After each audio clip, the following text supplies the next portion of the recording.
আসসালামু আলাইকুম। আজকে আমাদের রুমে ভর্তা পার্টি ছিল। তো আমরা রুমে ৩ জন ছিলাম।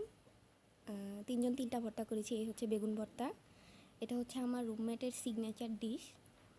আর এই হচ্ছে ডাল। ডালের অবস্থা যদিও দেখতে খারাপ, বাট মজা হয়েছিল। এটা আমি করেছি। আ ডা ডাল বসিয়ে দিয়ে আমি পড়তে গিয়েছিলাম। এই হচ্ছে আলু। এটা আমার আরেক রুমমেট বানাইছে। আলু সিদ্ধ দিয়ে সেও পড়তে গেছে। এই যে হচ্ছে আমার ভাত।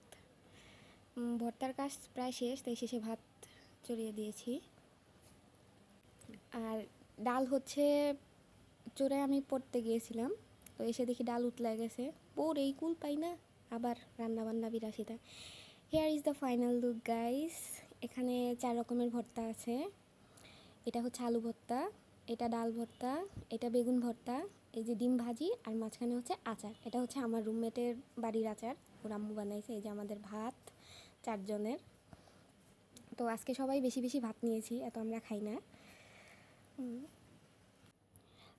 এখানে সবগুলো আইটেমই বেশ মজা হয়েছিল। তার মধ্যে আচারটা ছিল সবচেয়ে বেশি মজার। আমি ফার্স্ট টাইম এরকম রসুন আমের আচার খাইছি।